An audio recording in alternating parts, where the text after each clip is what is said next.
Welcome to the Daily Insider here on Vegas Insider. I am Kevin Rogers.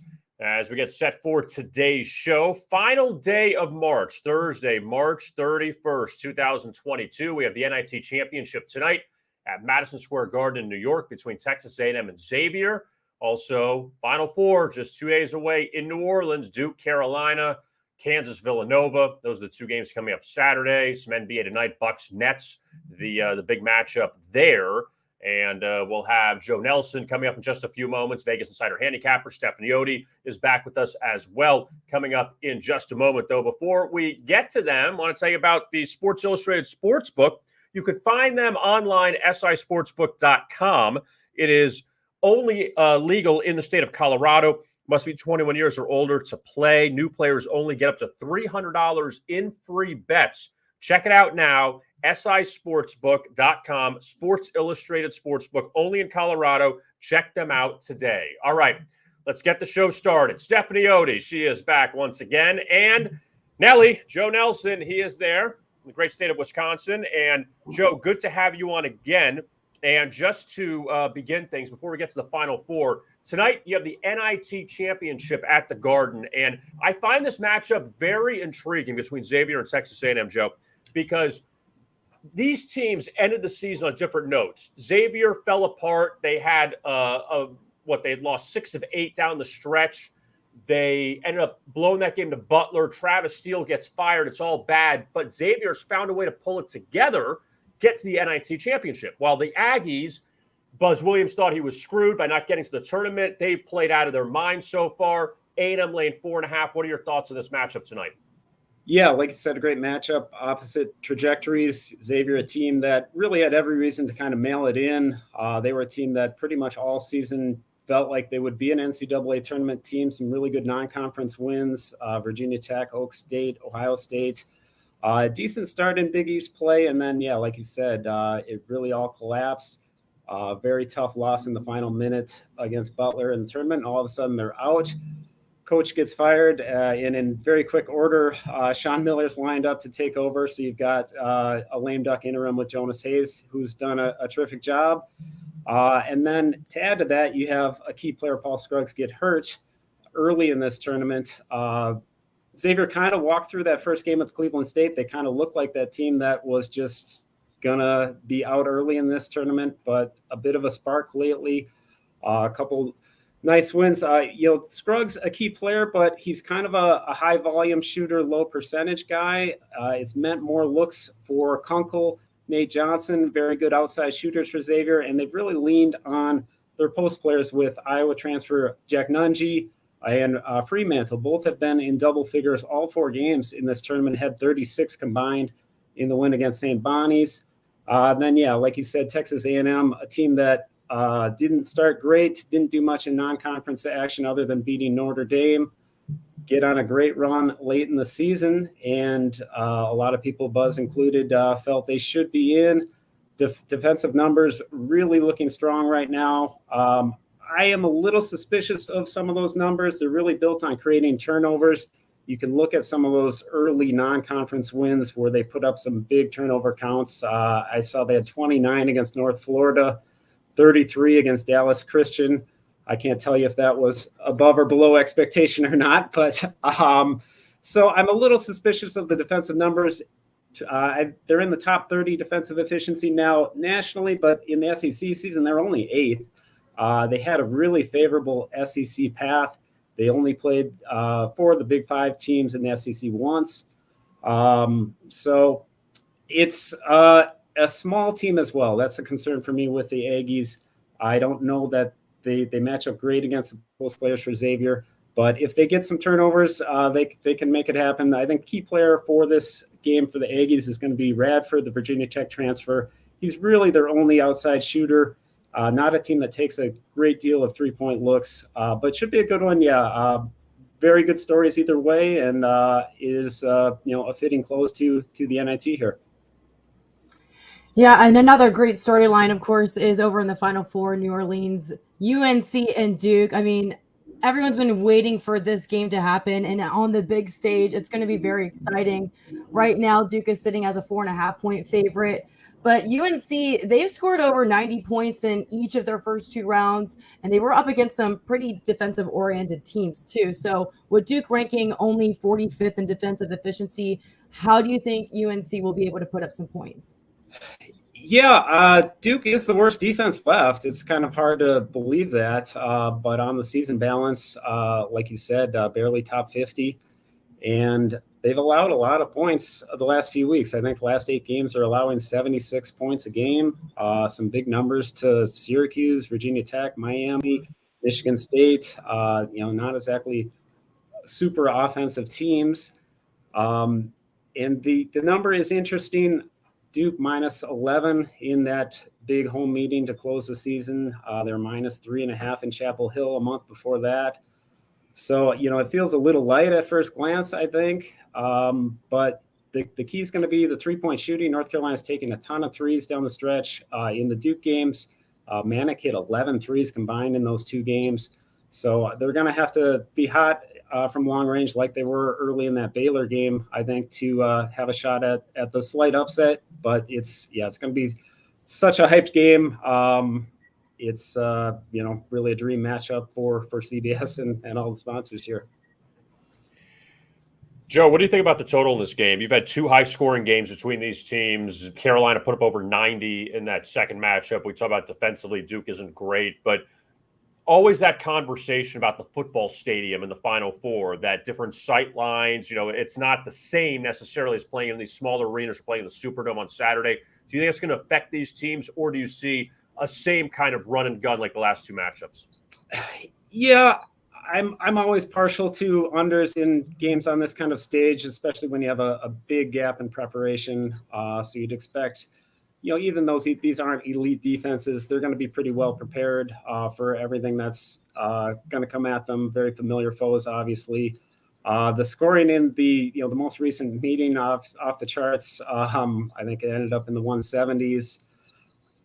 Bit of outlier performance maybe for the Tar Heels a little bit. They had a big free throw edge. They shot extremely well, almost 50% for the game. So I don't know that that's something they can repeat. But yeah, I think the total is where it should be. I don't see this being a Villanova type of game, but both 3-point defenses have been pretty good. I think that'll be the key factor. Duke's 3-point defense has been really good, and Carolina is taking a lot of them. So I think that'll be a key look. Neither team turns the ball over much. Both defenses are not overly aggressive, so I don't think you're going to see a ton of fast break points.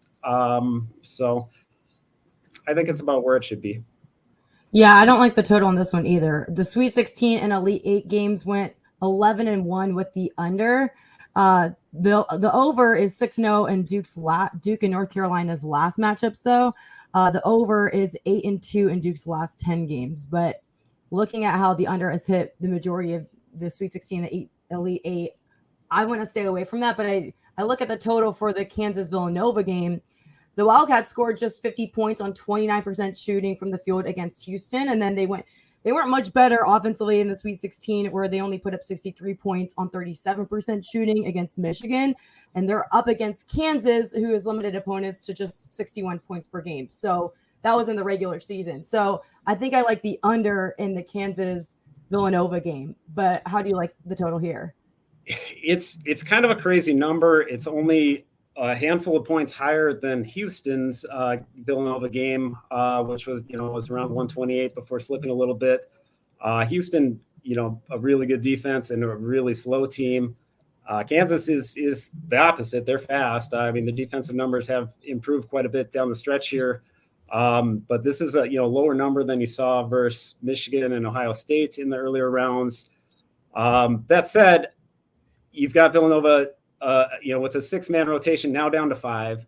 I got to believe Jay Wright is going to be breaking out the Dick Bennett playbook here and really trying to slow this game down. I think he knows Villanova's not going to win if Kansas is scoring in the mid-70s in this one. So I think the total could be interesting. Villanova's going to try to slow this down, and they need to avoid foul trouble. I think that's going to be a key factor in this one, as they just don't have a bench at all for this game. So it'll be, the McCormick matchup in the paint will be pretty critical for Kansas. They will have a big size edge there. He's been pretty quiet in the tournament, had a big game against Texas Tech in the Big 12 final. Did have a couple spurts in the last game against Miami. But, if you're Villanova, you need to slow this game down, keep it within a possession or two to have a shot with your excellent shooters from outside. And the number is kind of crazy when you compare it to some of the other matchups. When you look back at that Elite Eight game, Joe, and Houston shot 1 of 20 from 3-point range, how do you view that as far as like good defense, or Houston got the looks and just couldn't hit their shots? Yeah, probably a little more the latter. I did think they had some good looks down the stretch. It was kind of a 1-2 possession game most of the way, and they just could not hit that shot when they needed to get over the hump there. So, I think it was a little both. Obviously, Villanova's always going to be good on defense, one of the better 3-point defenses, and they don't give you any freebies, very few turnovers, great at the line. I thought Houston did have some good looks there, some good offense run late, and just didn't get them to fall. Yeah, it was that Villanova game. It was so hard to see Justin Moore go out and him on the bench and his teammates coming over to him. And especially when Villanova doesn't have much depth, and Kansas, they're one of the deepest teams competing right now. So how much do you think that will be a factor for Villanova? I think if this was an Elite Eight game and you had a 48-hour turnaround, it would have been a bigger issue. The line's impacted by a couple points here with Moore out, and he's a very good player. I don't want to diminish that, but I think with Daniels and Gillespie, they both are very capable outside shooters. They're going to be on the floor 40 minutes, I imagine. So I think the concern is with the forwards, maybe Arch and Antoine get in there for a few token spells here and there, but they're going to have to play a lot more than they're used to. And if they get into foul trouble, there's going to be problems. They just don't have anyone to come in. So I think it's the Lions maybe overreacting a little bit to the Moore injury with, Villanova having, a full week to get ready for this, and with veteran guys that they know are going to be smart with the ball and with fouls. So I think they'll be able to manage it. I guess the one fear, if you're looking to support Villanova, it would, I can see a lot of game scenarios similar to the Sweet 16 game with Baylor last year. Villanova really the only team that gave Baylor a real test on that run last year. And it was a game they led most of the way for 30 minutes and then just kind of ran out of gas quickly in the end. So I could see that scenario for Villanova. But I do see a lot of paths where they can stay in there, and it comes down to 1-2 possessions late in this one. Joe, let's transition to some NBA for tonight. And the Bucks, who I know you follow a lot in Wisconsin, they are a short dog against the Nets. And now Kyrie can play in the home games moving forward. Obviously, it's going to impact the Nets in the playoffs. You got him at home. But are you surprised at this line, seeing the Nets as a slight favorite, the way the Bucks have played, the Bucks coming off that win over Philadelphia, Milwaukee, trying to get that 1 seed in the East? Again, Eastern Conference semifinals rematch from that great series last year. How surprised are you at this line, and would you lay points with the Nets here? Not really. The Nets have really just been kind of an avoid team most of this season. I think it makes sense that now that with Kyrie back in a home game, they're going to be a little shaded on this, and they did beat the Bucks a couple weeks ago. I think it's a bigger game for the Nets, certainly, and the Bucks, like you said, chasing that 1 seed in that very tight East. But that said, I think everyone's going to be posturing the last week of the season to avoid playing Brooklyn, however it shakes out. So, you've seen the Bucks kind of manage their season really well the last 2 years. So I think this is certainly a bigger game for the Nets, and probably makes sense that they're the slight favorite here. Looking at the games from last night, I was really surprised by the 2 games that stood out to me were it was the Warriors and the Suns, 2 that were competing for that top spot earlier at the All-Star break. The Warriors were able to cover there. It was a 4.5-point spread, but the Suns, they pretty much have a stronghold on the West out here. Were you surprised by that? They're out Steph Curry, and they were able to keep this one tight, but they still lose. They fall to the Mavericks in the standings now too. Yeah, I mean, I think you're going to see the Suns coast a little bit here. They've locked up the top spot. They don't want to have any injuries, and just so I think you'll see a few kind of flat performances where their scoring isn't what you normally expect, and pretty much everyone else in the West is jostling for positions, and they will play some of those teams, with critical games for their opponents down the stretch here. So. Yeah, the Suns probably not a team you're looking to play on, especially laying points the rest of the way here, as you could certainly see some surprise DNPs for some of the key players at certain points as they just kind of look to get to the playoffs. Yeah, Jordan Poole with 38 points, a season high last night. But also Miami, they were outright. They won outright 4.5 as an underdog in Boston, held the Celtics to just 98 points. What is happening with the Celtics down the stretch here? Yeah, I mean, they're just hurt. They, played the other day without 4 starters.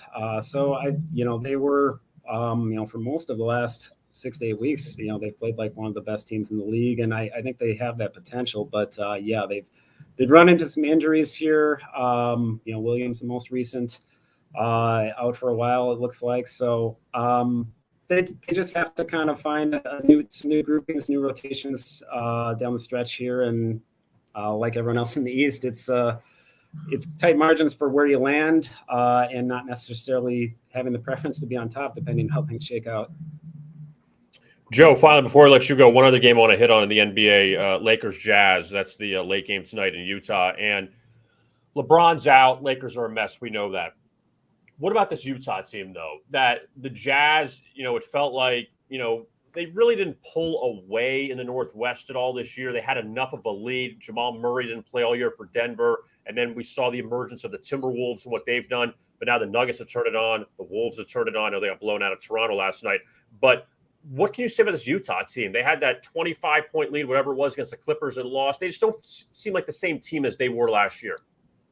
Yeah, I agree. Utah looks off right now. I don't know exactly what it is, but yeah, you look at some of the numbers in recent weeks. They've been a pretty average team, and I would have a lot of concerns with them depending on where they land. I think they're a team to potentially fade in the first round because they're not looking like the team they were last year, or even the team early in the season here.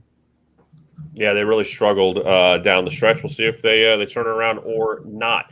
Joe Nelson, you could find him on Vegas Insider, one of the top handicappers. He handicaps everything. And you also find him on Twitter at Nelly Joe Nelson as well. Joe, thanks a lot for the time as always, and we'll talk to you soon. Yep, thanks, guys. Good luck. All right, there is Joe Nelson. Always like talking to Joe. And he's got the pulse on a lot of things. I want to get your thoughts on this. I want to transition away from basketball for a second, Stephanie. Did you see the story about the Bucks with Bruce Arians stepping down? I knew you were going to talk about that. I sent out a tweet right when it was announced. I was a little suspect. I was like, oh, Tom Brady rumors to Miami as Bruce Arians retires.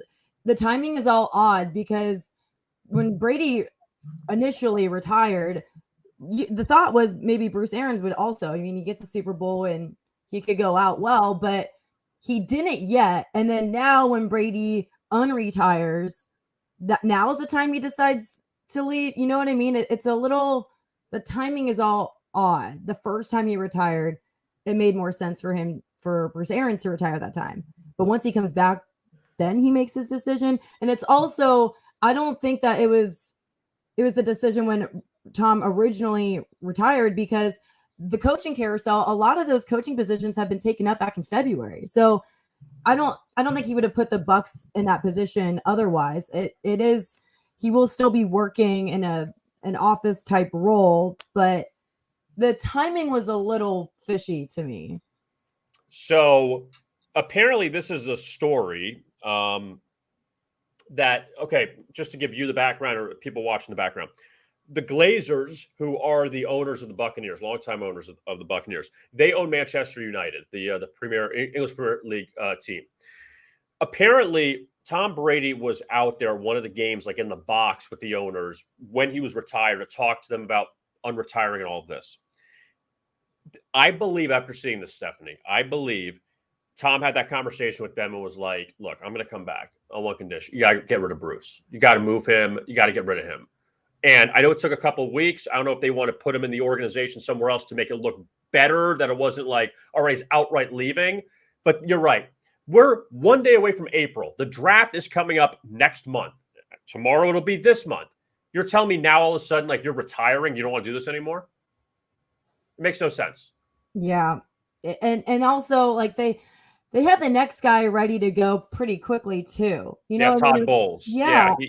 He was the coach of the Jets, and he was the interim coach of the Dolphins for a little bit. Yeah, he was already there, and it's like, come on in. It's all odd, right? I mean, Bruce Arians is close to Bowles, and so he's kind of like, you know, as he goes out, it's a nod to him.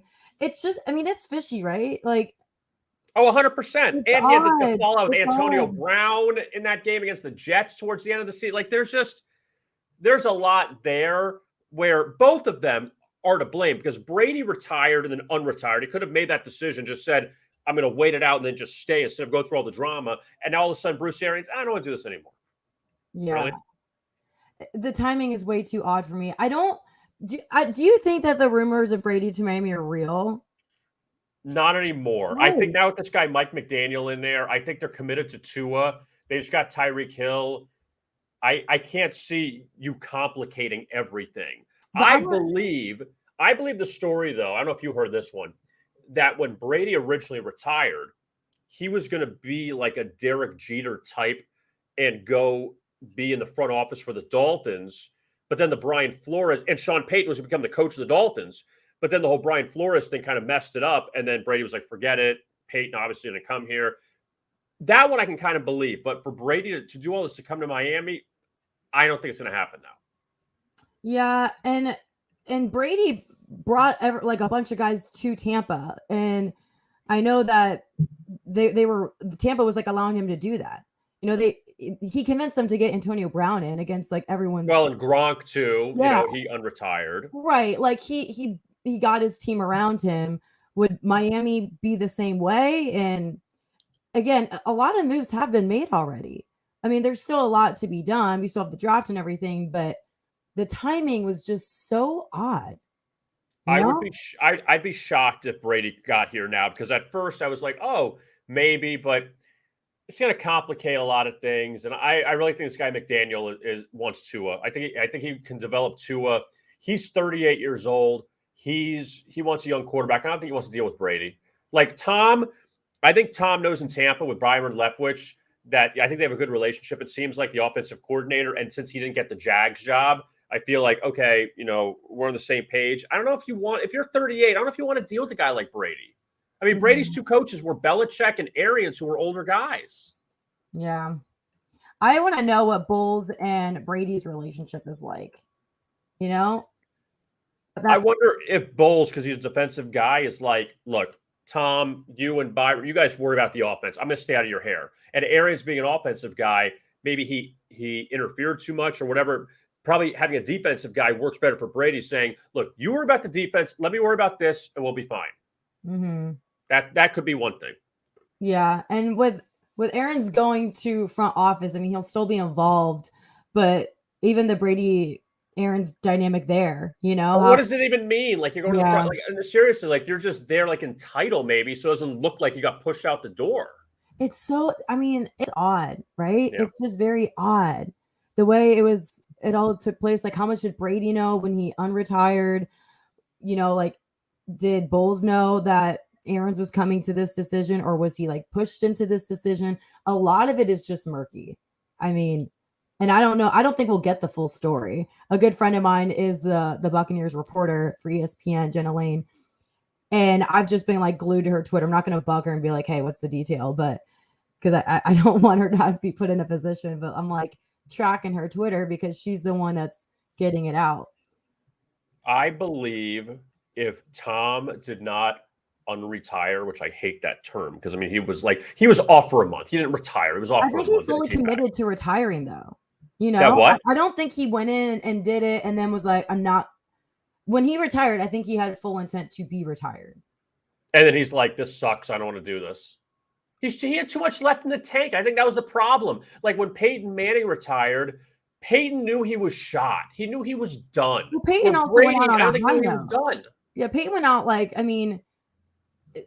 so do you think Brady should have retired after his Super Bowl in Tampa Bay? To go out on a note like Peyton did, but you're right. Brady's got a lot in him left.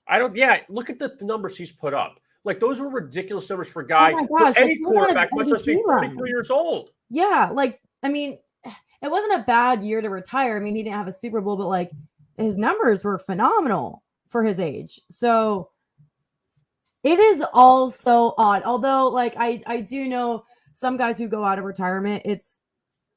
I always reference Urban Meyer, but for example, once he goes into broadcasting and he's great at it, but after covering these coaches and these players, it is like an X level, weird level of competition that they have. And so when you're, watching from afar, they have the itch to get in it. Like, at least for Urban, to cover these guys, the coaches getting trophies. It's like, okay, well, that's me. I get trophies, So, I mean, Brady, it was an off season though. So he must have just been seeing guys train, and he's like, okay, well, I want something to train for, because I don't know. I'm not like X level freak factor of their competition, but I don't like waking up and not having anything to work, go for, or do something, I'm not good at vacationing or being lazy or something. I love being productive. And so I can see where Brady would wake up and be like, okay, what now? But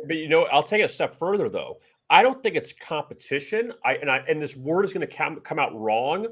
I think it's an addiction, all of them. And it's not a bad thing. No, it doesn't it mean like is, you're doing 100%. drugs. It just means that you are addicted to doing this. You're used to this routine. You saw it with Urban, with coaches, and with, that step aside.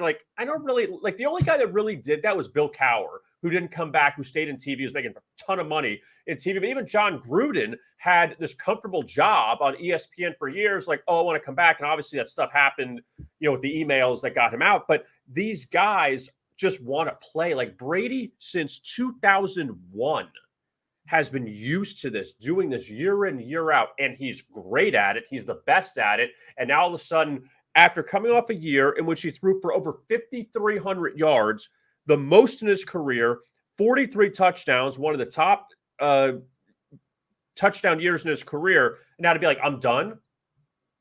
This guy still got it, but this is the other thing too I want to throw out. If Tom stayed retired, is Bruce Arians still a coach today? Yes or no?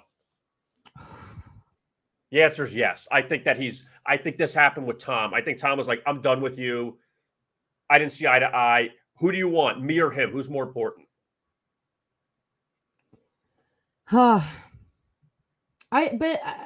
don't, it's just tough, because I don't think Brady would have done that. Even if they had a rift, I don't think he would have put him in a position to not go. I mean, he could have done it when other jobs were available, I don't think what to let Bruce get another job? Okay, if Brady didn't retire or whatever, and so that hiatus where Bruce Arians thought, okay, I need to replace Brady, I need a new quarterback or whatever. If Brady never originally retired, that time period could have been available for Arians to look for another job if Brady decided to stay or something, if it was such an issue for them to be working together, because there was openings for coaches. And it's just odd. It's just odd that I don't think Brady had any intent with it. I just think that he actually couldn't stay retired. But in fall, afterwards, all this stuff had to unfold. I don't think he was thinking clearly at the beginning. I think he was trying to do the right thing to leave on top. And then, he goes out and he's like, I'm going to miss this. I'm going to miss the offseason. I like the preparation, all that. And then once he kind of got his head together, probably said, you know what? I want to come back. I like Tampa. I want to come back. I want to play for the Buccaneers. We've got a pretty good team. Think of it. They won their division. You look at the NFC South now. Carolina's not good. Atlanta's not good. New Orleans is mediocre. We got this division. This is we'll win this division in a walk. But I don't think that I want a new coach. I don't think that Arians is the right guy. And I'm at this point in my career. I have 1 or 2 years left if I'm lucky. Who knows if he plays this year and he's like, okay, after this year, I'm done. I'll play 1 more year. Let's see if we can make 1 more run and be done. No one's saying that Brady's played 10 more years. He can't play 10 more years. I mean, maybe he can. I mean, he's in such good shape. But no, you know what I mean? Like, you're playing another year maybe, but he's forcing this guy out over like a year. You couldn't stand him for a year? Yeah. Yeah, and you wonder when things go south, because usually teams that keep winning, usually, I mean, there's no problems really, honestly. You know what I mean? Like, if people aren't getting along, it's just easier to work together when you're successful, you Right. know? And so, once things go south a little bit, maybe that's when, the true colors are revealed. I am interested to see what happens with Gronk, because his agent, Drew Rosenhaus, says that there's no agreement right now for a contract with the Bucs. So it'll be interesting if I mean, I'm sure Brady is going to get involved and say he wants his guy back. He feels much more comfortable on the field when he's got Gronk to pass to. But yeah, it's this was shocking. You know what I mean? It would not have been shocking a few weeks ago, but now it's just the way it all turned out. I want to see something out of curiosity. I'm just pulling this up out of just because. but also, like, it's not like he's going away. I mean, we don't know how involved he'll be in the front office, but it's not like it sounds like the Bucs didn't want to get rid of. You know what I mean? Yeah. It's so I'm looking at this really quick. Step 38. Brett Favre was 38 when he announced his retirement. His first retirement with the Packers. Okay, so that was after the 2007 season. He was 38. He played with the Jets for a year and then Minnesota for 2 years. So he was still 40. He was still younger than Tom Brady. And then he was kind of broken down at the end and he was finished. But, again, he still had 3 years left in him, where Tom is doing all of this at his age. And we don't know how much longer he really has. I mean, he plays 2 years, gets to 45 is unbelievable. But there's no guarantee that he would play 2 years. Yeah. I don't know. It's just the timing's odd. I feel like Tom likes the drama. He wanted this. He wanted the drama. You think Brady likes the drama? Yeah. I don't think he likes the drama. So why retire then unretire? Why do all of this? Why? I don't think it's.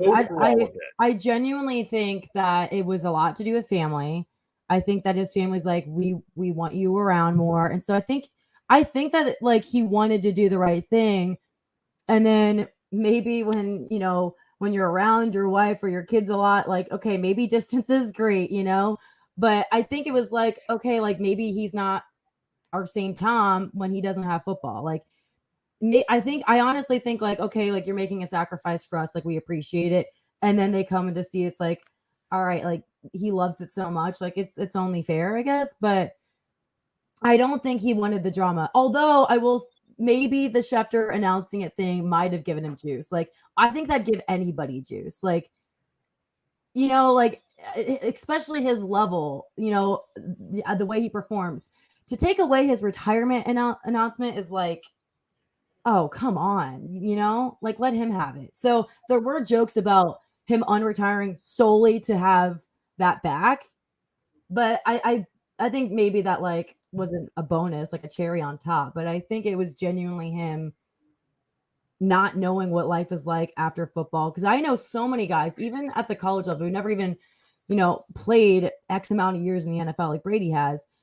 They struggle with an identity crisis afterwards. Like, they dedicate their life to this sport. That's pretty much their identity. That's their community. Like, they spend day in and day out with their brothers and everything. And so after they don't have that anymore, it's okay, what do I do? Like, you're in your late 20s, early 30s usually when that happens, and you have a lot of life ahead of you. You have to figure out, what now? What after football? So yeah. And at least at Ohio State, where I covered, like, they would roll out classes, like, again, or my Real Life Wednesdays he initiated, where they would teach these guys, like, okay, only 1% of you is going to the NFL. They would, like, get them internships. They would teach them how to be a good father and all of that. Like, it was preparing them for that moment because of how tough it is for guys. So I think, especially for Brady, I mean, he's played just as long as, he's played longer than most guys have. So I can't imagine how hard it would have been, especially when you're physically capable, It's like, why should I stop now? Well, yeah, because the stopping, if you're done, is easy. It's the stopping when you're still elite and one of the greats, and seeing, Aaron Rodgers maybe retiring, maybe not, and then staying with Green Bay. I know the Seahawks really dropped off, but Russell Wilson's out of the conference. Really, the NFC, for as weak as it is compared to the AFC, Brady's in his mind saying, hey, we got to the second round last year. We were down almost 4 touchdowns to the Rams, came back and tied them, and then ended up losing that game. We got a shot. Like, why not? We got one more shot. Let's do it. I don't blame him for that. I really don't. That no one's going to remember at the end, if Brady limped off, they're going to know what his career was. That he's not, it's not going to be overshadowed at the end. Yeah, it would just really suck if he came back and that's, you never like to see guys play on the downhill, Yeah. So it would suck if that were the case. But another guy who might be coming back, Tiger Woods, might be showing up at the Masters next week. Yeah. Yeah, there's speculation about it. His surgeon weighed in on it. Wasn't too revealing, but hey, might be back.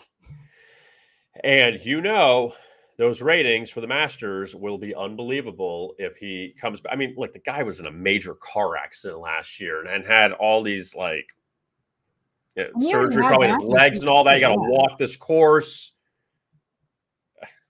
People will watch. People will watch Tiger. I mean, there's no disputing that at all. Yeah. Do you think that the Masters views with Tiger Woods in would beat out the Oscar views after the Will Smith punch? What'd you think about that? I didn't talk to you. What did you think about it? I mean, I was watching the games. Like, I was leaving St. Peter's as that happened, and I was like, I didn't get why everyone's still talking about it. I guess I'm not like an Oscars person. Like, I was supposed to go to some Oscars event in New York after the game, but I was like, I've just never taken interest in those award shows. But the amount of viral posts about it brought it to my attention. I just thought, I agree.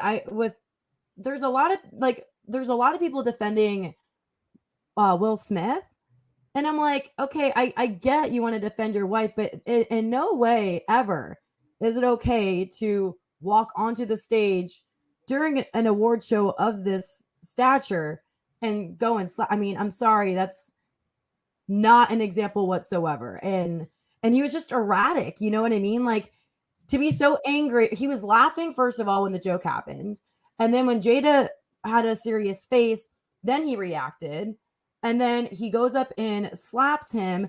And then he's like bawling as he's getting his award. I'm like, why was he not escorted out? Because whether or not charges are pressed on him, it's still a crime, Like, California could charge him regardless if anyone presses charges on him. So it's like, why is he just sitting there like this is all okay? I do not think that the Oscars handled it well at all.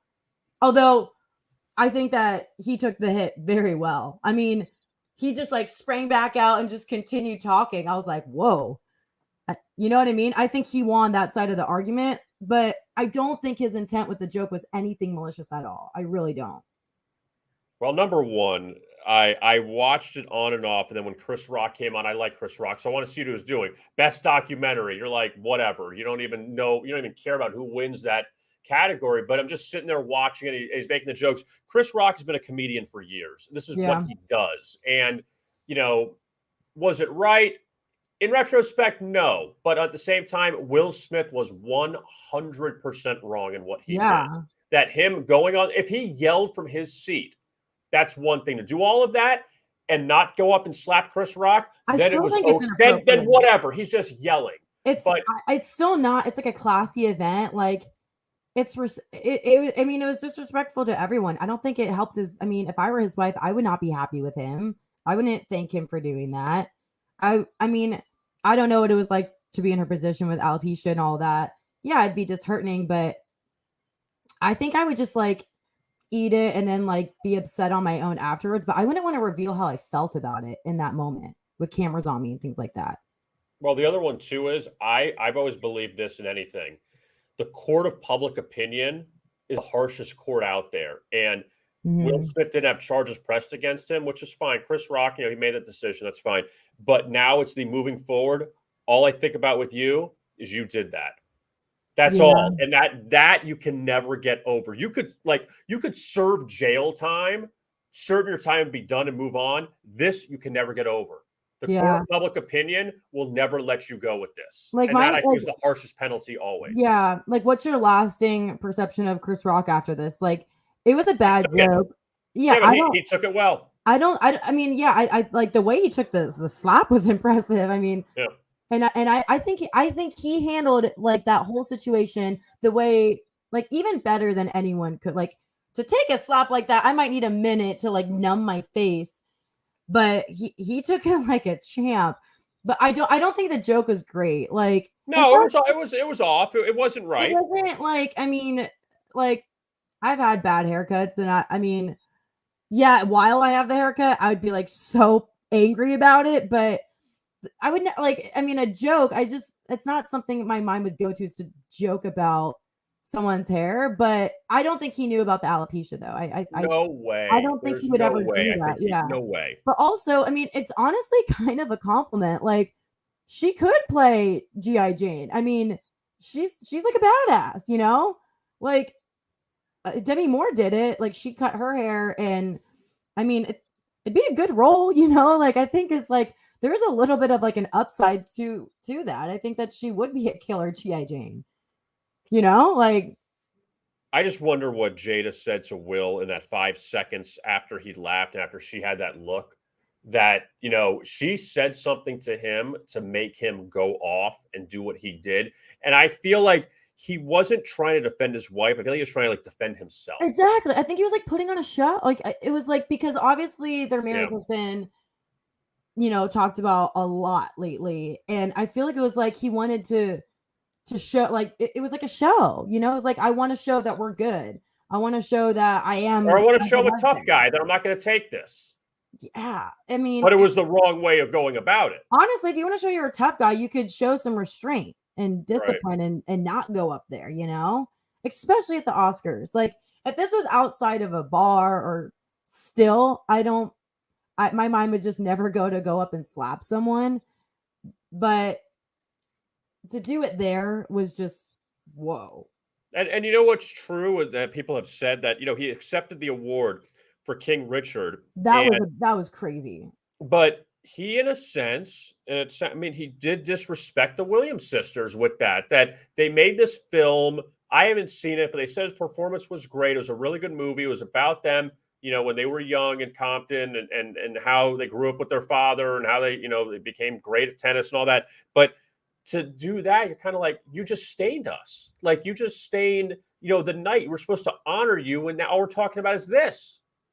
Yeah. And he said a comment about, I don't know if he was like talking about the press or the media. Like, in his speech, he referred to like when art illustrates life or something, and he was basically saying, I'm coming off as the crazy man, haha, because I played a crazy man. I'm like, okay, well, I don't know if he spoke to their father right about the role or anything, but I mean, that was like not like calling him a crazy person, stuff like that, making a joke about, I mean, it just didn't help his case. And I think it was a little bit at the cost of the Williams dad. So the roller coaster of emotions he was on was a lot. Like, to laugh at the joke, then to go crazy, slap him, and then the whole walk down and all that. Like, you could have calmed down. Like, I just did that. Oh, geez. But then he sits down and then continuously yells afterwards. Like, he didn't calm down. He was still angry during the moments leading up to and after walking back. And then he didn't get kicked out. Then he still accepted his award, and then like went and cried, and didn't apologize to Chris Rock either. Exactly. Like, he apologized to the Academy, to the nominees. If he would have said, and Chris, I'm sorry, that was out of line. he could have made himself look a little better in that spot, as opposed to 2 days later on Instagram saying, it's like, okay, well, you said it because you had to say it at that point. It wasn't genuine. You had to do it to save your face. At least you would have done it earlier. You could have said, okay, fine, it was a bad moment. But to not do it then, that's bad. Come on, you're 53 years old. You've been around. That's unacceptable. Yeah, and he was cussing and things like that. It did not help him. But have the Oscars come out with a statement? I mean, they're investigating it. They may take away the Oscar for it doesn't matter. Like, honestly, it doesn't at this point. Like, yeah, the joke was bad, but like I feel like I have some thick skin. Like I can take like mean sarcasm and stuff like that. I feel like at least with my family, like we just like jab each other all the time with our like humor. Like, you know what I mean? Like maybe if I crossed the line, I would feel really bad about it, you know? But I would never think to like slap someone on a stage, like even in like, you know, a family dinner or something. If someone made a joke that I was so angry, I'd be like, no, I would like not talk. I'd just be like so angry and like just be mad to myself. I would not think to start a fight in a restaurant even. But like at the Oscars, I don't know. It was odd, but I think that like Kanye, for example, isn't he like not allowed back at the Oscars? Oh, because he took a trophy from Taylor Swift. I don't know. I mean, I feel like he's not allowed back. No, that was the Grammys, wasn't it? The Grammys, yeah, maybe. Yeah. But either way, I don't think he's allowed back. And that was like very disrespectful. But I feel like this was worse. This was like an actual crime. It was assault. Yeah. And he wasn't escorted out afterwards. Like it was not a good look all around. But honestly, Chris Rock, I think after the fact of the joke, like it wasn't the best joke. I won't even fault him for it because I don't think his intent was malicious. But immediately after that joke, he was the one with the highest morale, I feel like. Yeah, he stepped up and he continued and just rolled with it. Didn't press charges. Like I feel like he gets that Will Smith is probably dealing with a lot right now. Like I feel there's a lot of internal rage there. There's something there where he just, and it's not excusing him at all because he was 100% but wrong again. But like you can understand why Chris Rock would be sympathetic. You know, I don't know if they're like close friends or anything. I don't think so at all. I feel like there's a history. There's something there. Whatever. Yeah. These guys got to. I mean, you're a big time celebrity, and you have these comedians come up and make jokes.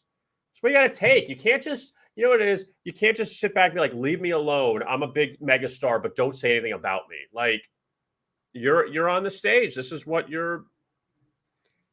It's just. Yeah, and I don't know if this is the first time Chris Rock has presented at the Oscars or no, it is not the first time. He has hosted the Oscars before. Yeah, this was him just presenting. Yeah, so I was gonna say, like, if you know, that's obviously an honor, like to be able to do that, and now your moments forever be remembered as the day you got slapped. Yeah, and guess what? He's going on tour. I think he's starting in Massachusetts. You better believe those gonna be sold out, very sought after tickets. That nobody's gonna say, "Oh, I don't want to see you again because you made this joke." No. That's what comedians do. Honestly, I think most of the time their humor is mean, you know? It is. That's the point of it. Is that we're trying to like make fun of something that you're. Yeah, they'll poke fun at people in the audience and stuff like that. Like, yeah, you know, it's not nice. It isn't. That's just what it is. Yeah, but it's like you're in the audience. They don't know you. Like, right. I mean, the Jada thing, maybe he does know her obviously more than he would, you know, a random stranger in his audience when he's doing stand-up. But honestly, like if someone makes a joke when you're in the audience, he has no idea who you are. He does not know your life. He's just presenting and he's trying to make people laugh. Like, I don't think anyone should take that to heart. I can get why they would, you know, like Jada obviously had a health issue, but you know, it's like it's very understandable to know that he did not have ill intent, you know? No, he didn't. And you know what the other thing too is, not to say that it's funny, but Jada's look on her face, you kind of like laugh because she was upset about it instead of her laughing, making that like she knew it was wrong. And I think he was ready to move on from it.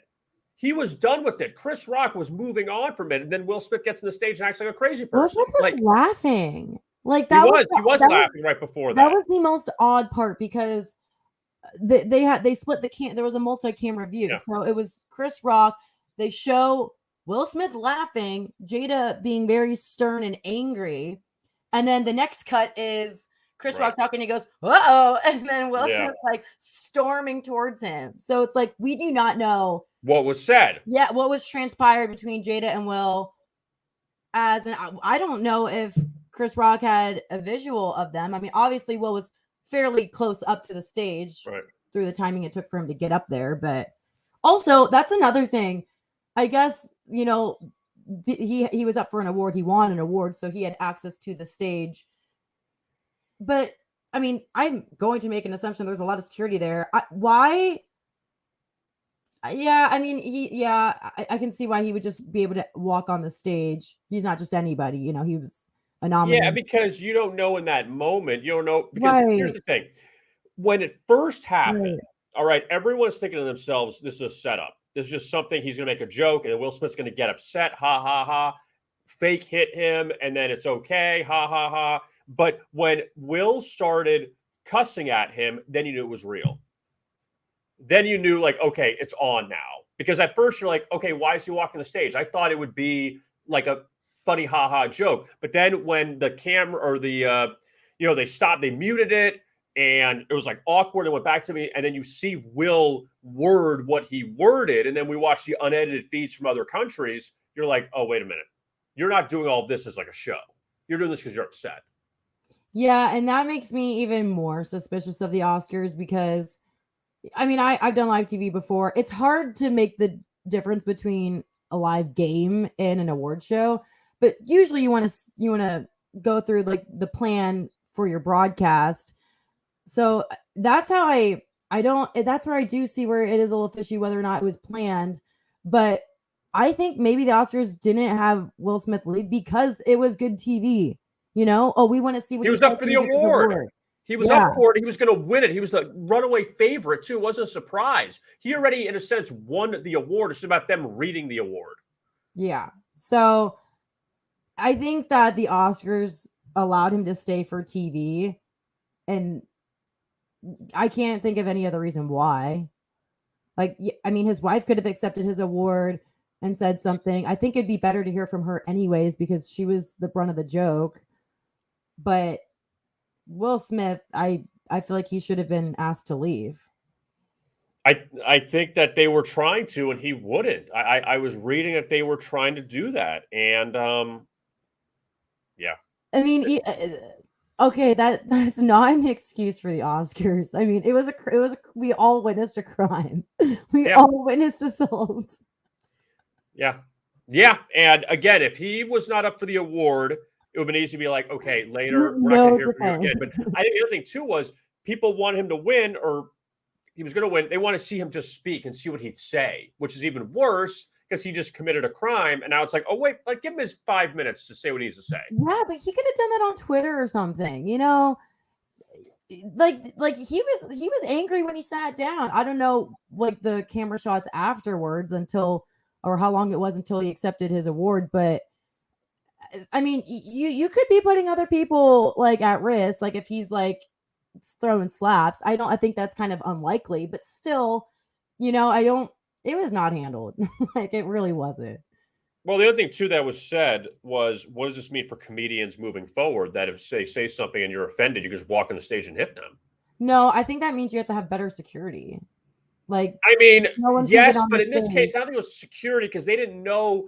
Remember, Will Smith didn't walk from like the upper deck down and like, I mean, he was 5 feet from the stage. Yeah, but like on the stage, like people can't just get on stage. I mean, even any concert. I know that. Yeah. I know, but I'm just saying that you would think you're safe up there, hoping that people don't go crazy, that Will Smith didn't open the door for people to do this moving forward. That's what you hope for. Yeah, I mean, so who do you think is getting more support here? I feel like a lot of people. I think Chris Rock.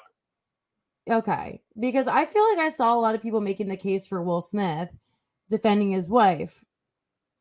And I mean, at least if that were my husband, I'd be like, no, that's No, the I latest don't think thing. so. I think that defending your wife is one thing. Slapping someone else on that stage, not the right way to go about it. You have a private conversation with Chris Rock. If you want to talk to the press about it, so be it. But like, it's the Oscars. I mean, you're like in a suit and a tie. Are they? I'm assuming tux is that. Like, come You're in a on. tux, probably. Yeah, This is come high class. This is high on. society. That's like, oh man, like that's the worst place. And you did it on stage. It's not like it like broke out like a Right. in this. Oh my gosh, it was.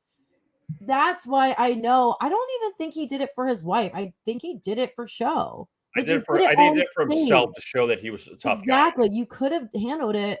You could have gone on a Twitter rant or something. You know what I Yeah. mean? Like, there's other like bad ways to handle it.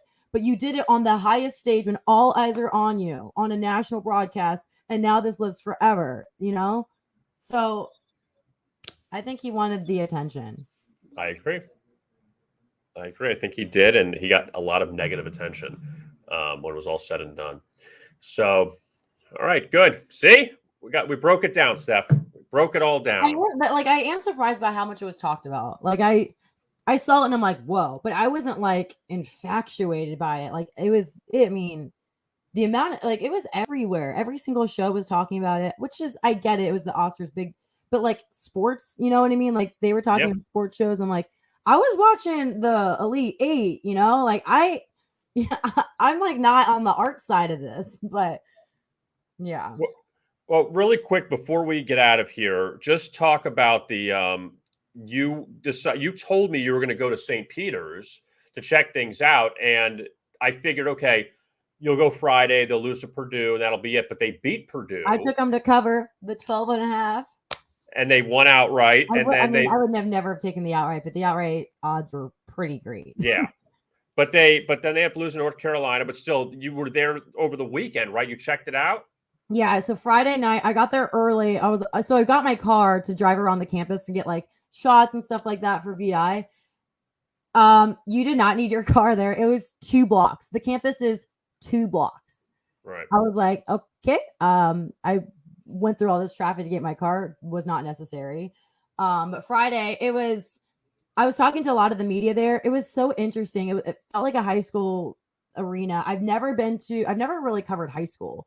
I've only like started with the Mavs and then did like Ohio State. So I've only like done like where there's a media setup and there's like Wi-Fi. I get a high school and I'd be equipped for that. But the D1 basketball school, figured they would have a like somewhat media workroom and media Wi-Fi. They were not equipped for the amount of press that were there Friday. And I was like talking to all the other outlets, and it wasn't just your like your New York, your New Jersey local stations. It was Good Day America, national CBS. It was like the nationals. And I was like talking to them, and they weren't just sports. They weren't just like a sports broadcasting team either. They were like general news, like the largest networks. And I was like, whoa, St. Peter's. And I was joking with the local stations if they had been to this place before, if they've been here to cover anything, like this is our first time. You know what I mean? And 80% of the roster of St. Peter's did not even know St. Peter's existed when they joined the team. So it's like, this was huge for Jersey City. All this media attention was there Friday night. Vegas Insider has the footage of when it happened. I had the camera rolling. I did get a camera guy and filmed everything of the moments like trickling down. We knew it was going to happen once the buzzer hit. It was like chaos. It was crazy. Like there was this one professor that I was trying to interview, and she was just like going all over the place. I was just like, okay, over here. They've never dealt with media before. It was hysterical, but like the way this like campus blew up, it was unreal. But then Sunday, like half of the gym was filled up, like for Friday night, the Elite 8. They gave out, oh my gosh, also the campus was unbelievable. They gave us t-shirts. I probably have it somewhere that I could show. They gave out t-shirts to media. They had so much food. Like when I was a cheerleader, we would have like a spread, you know, for all of us. And it was like that times 1,000, like every type of food known to man, cotton candy, popcorn, pizza, pigs in a blanket, tacos, like everything. They went all out, and it filled up half of the stadium. Sunday, it was so packed. Like, as a media member, they didn't ask for my credentials Friday. I don't even think they knew that, like, you had to have credentials and all that. Sunday, they did, but it wasn't like no badges or anything like that. Not like the typical, media process that I'm used to. They didn't even check my bag for like anything, like, because I had my laptop and like camera equipment, all that. They didn't like, it was very new to them. But the way that they filled it up on Sunday was unbelievable. The thing that impressed me the most was the way, like, they were down like 20 when the game was closing out. No one left. I mean, they were filled out to the end. And then they did a chant. I posted it.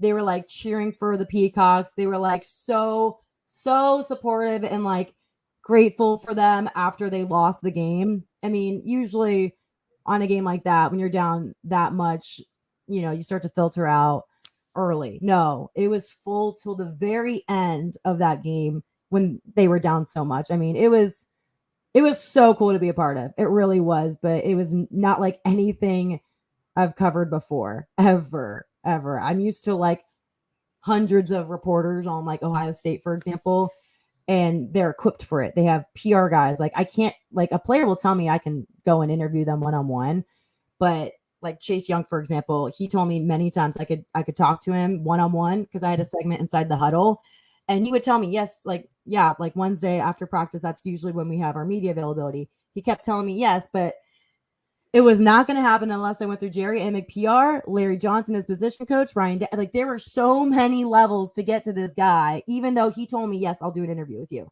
It doesn't matter. Like, their campus, their university, their program has barriers of entry. You have to have a fingerprint to get into the Woody Hayes Athletic Center. 180 from this other D1 school in Jersey, which took up 2 blocks in the second largest city in New Jersey. I mean, it was a unique experience, very unique. Yeah, because they're probably grateful at that point to have people covering them. So So they are, and so again, cool. they're not ready for it because usually, I mean, football is one thing. You have a lot of sports information and all of that, but basketball usually have like one sports information for a lot of major teams, much less this a Per small sport. school. Per Yeah, sport. Like, Gene Smith's the athletic director, but then there's PR for each team. Like, yeah, Mike Bassford, Jerry Emick, like each sport has a different PR personnel. yeah. And then there's an assistant too, at least for football at Ohio State. It's hard to compare their college programs to them because, I mean, I've done some coverage for the Cowboys, and I mean, Buckeyes can compete with their media presence. I mean, it's unbelievable. Like, I always joke, like, the 3 most largest fan bases are Chelsea United, Dallas Cowboys, Ohio State Buckeyes. Like I got to see both of those, but I was limited in like my high school coverage experience, and this operated much like that, a lot like it.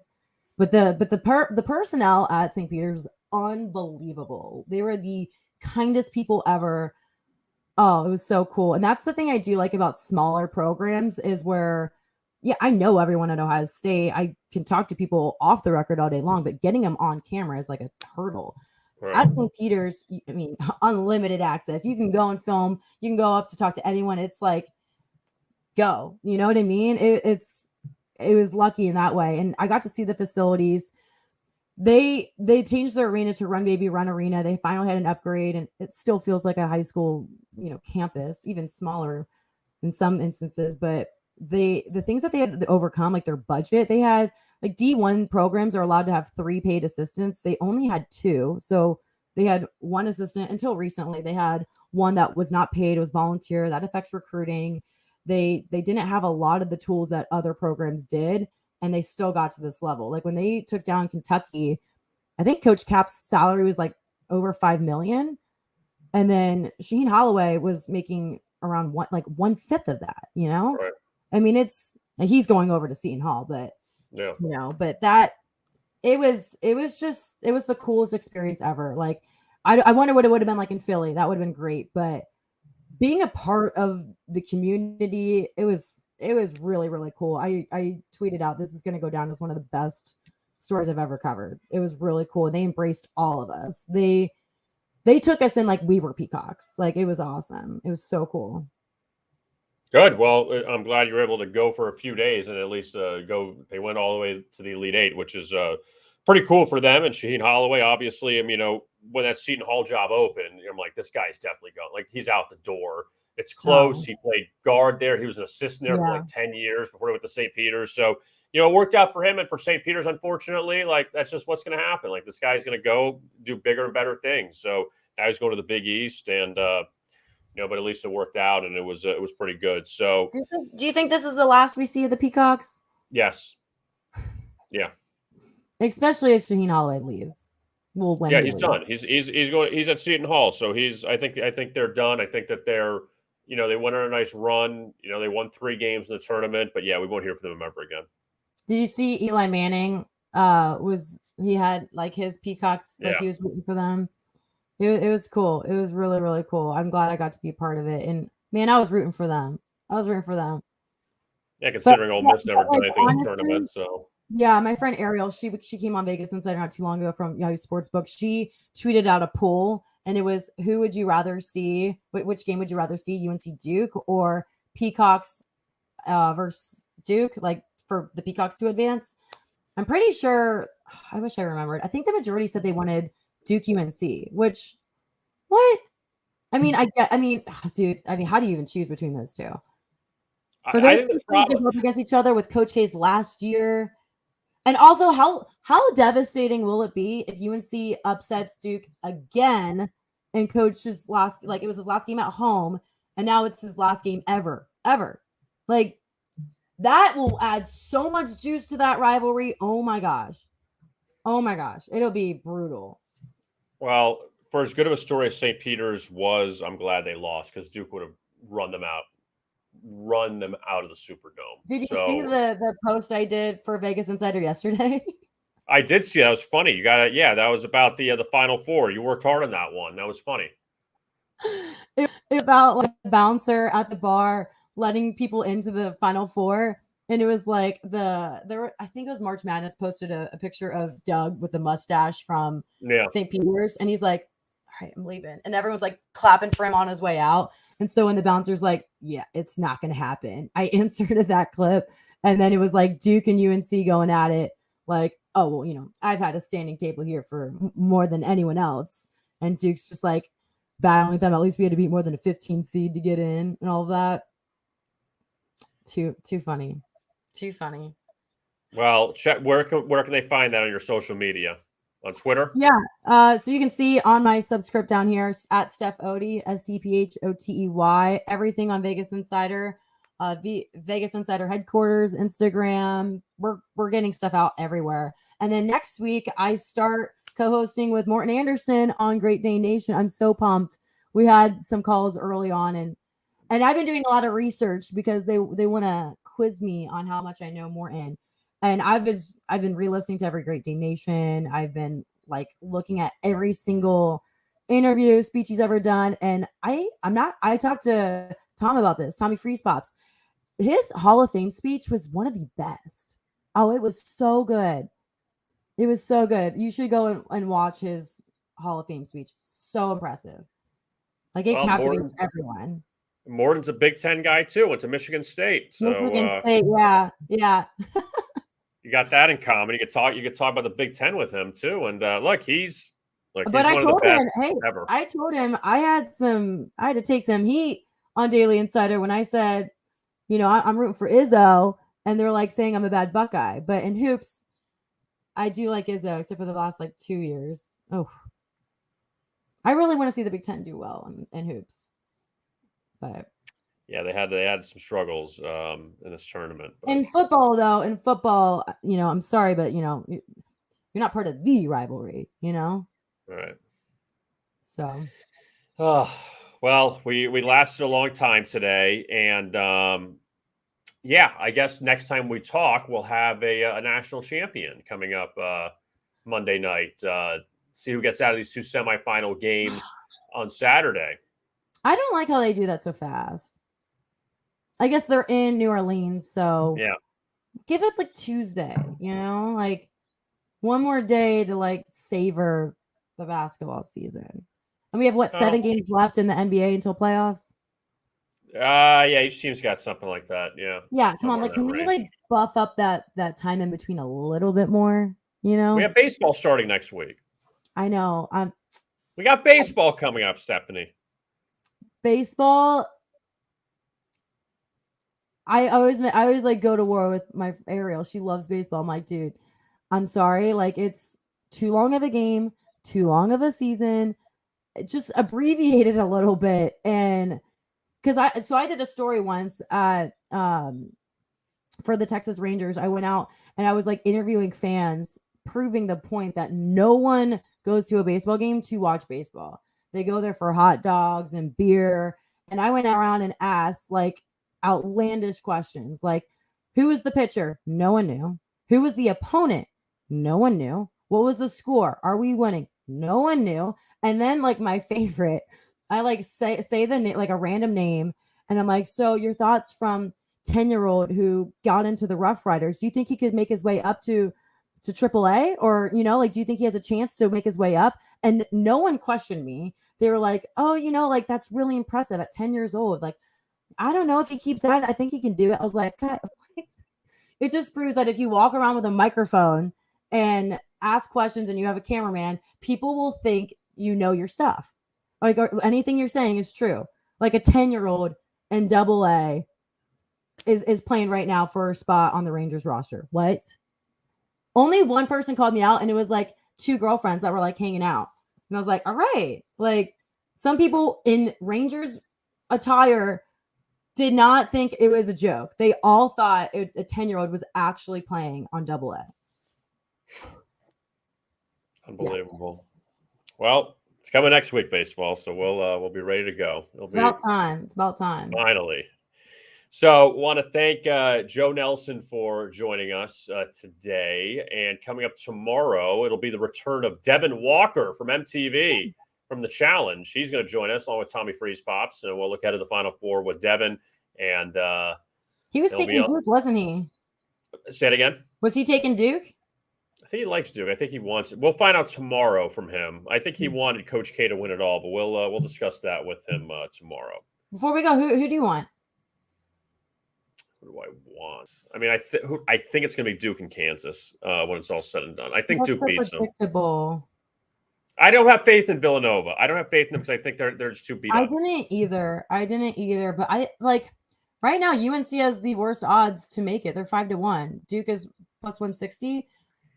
I think UNC has a shot at beating Duke. Like, do they have a shot? Absolutely, they have a shot. Yeah, I just play their best game. I think that Duke, after losing that game, the final home game to Carolina, they can't go out. Like it's one of those, they cannot go out and lose to Carolina again in K's final game. Like, if Duke loses the national championship, it's either Kansas or Villanova, that's one thing. But he cannot end it here. Carolina's been great in the tournament, but I just can't see it. Coach Davis was saying that, like he was basically saying, he was asked if the pressure was on, and he said, no, like, look where we're at right now. You know what I mean? No pressure, Carolina. They have none. The guys on his roster, they haven't won an NCAA tournament game. Now they're in the Final Four against their biggest rival, with an opportunity to upset them in Coach K's final year. Like, he goes, this is like not something to be anxious about. This is a time to savor the moment and think about how far you've come. You know what I mean? And it's his first year as like the Tar Heels head coach. Like, I mean, I agree. I do think like they don't have to worry about the pressure being on them, because I think they're doing pretty good. And I think that if they went out, hopefully it's not like a blowout, but like if they went out, I think their season was definitely be proud of that, If they lost by 30 points to Duke, it's still a great season because they beat the national champion, defending national champion Baylor. They knocked out UCLA. I think it's a great season for Carolina. Like, Carolina is so playing with house money at this point. Duke's got a lot of pressure on them. I still think Duke wins, but they have so much pressure on them. Carolina's got no pressure on them. If they win, great. If they lose, so what? We got to the Final Four as an 8th seed. Yeah. So as of now, for my Final Four, I do like the Villanova Kansas under. I really like that. I'm not going to take Duke outright. I mean, that's bad odds, but do you think UNC will cover? 4.5? Yeah, I will take it. But if it changes to 3.5, if it fluctuates, I think it's going to be a close game. I think it's gonna be close, but also Duke could win the game by 6 and still be a close game and still cover. You know. I know, but I don't know. You think that they'll win by at least 5? Yeah, I can see them doing that. I mean, Carolina's been so hot. Like, you wonder when Carolina's due to cool off a little bit. I mean, Carolina had that bad stretch against Baylor. They're up 25, and Baylor came back and tied them. But they blew out Marquette in the first round. Wire to wire. They did the same to Baylor until, again, Baylor came back. But they beat a good UCLA team. And St. Peter's, I hate to say it, there's better than St. Peter's. St. Peter's just ran out of juice. Peter's looks so good against Purdue. Oh, my gosh. They can't right out of the gate. Oh, my gosh. They looked good. So I took them to cover the 8.5. Yeah. But, yeah, that's the one I'm really stuck on. Like the Duke and North Carolina 5-point spread. UNC, they've put up over 90 points in the first 2 rounds, like up against, defensive-minded teams. And then Duke is, the worst defensive team in the Final Four. They barely ranked top 50. I think Duke, this is the put up or shut up moment for them. That Krzyzewski doesn't want to leave, losing to Carolina at home, and then his final game losing to Carolina again. And I'm not a Duke fan. I went against them the last 2 games. I just think this is one that they grab. I mean, again, they could lose to Kansas. I think Kansas beats Villanova, but they could lose to Kansas in the national championship. That would not hurt as much as losing to Carolina here. I could care less who wins, but I always really respect high achieving coaches. So I'm like, I would like to see Coach K go out on top. I don't have like any skin in, any of the teams competing at this point, but I really respect the coaches that have coached this long, have had this much success, and to see them go out on top would be pretty cool. Yeah. And again, we'll see how this turns out for it. Should be very entertaining coming up on Saturday. You got 4 big names in there. So that also helps as well. So, all right, Steph, great job again. Thank you. And we'll talk to you coming up next week. And wrap this Shout out to everyone who lasted for a full hour and 17 minutes. Woo! I know. We made it a long time today. No commercials. Went straight through. We just ran stop signs today. So good stuff. So for Stephanie Otey, I'm Kevin Rogers. And we'll talk to you again tomorrow at noon right here on the Daily Insider, right here on the Vegas Insider channel. And as always, best of luck with your bets.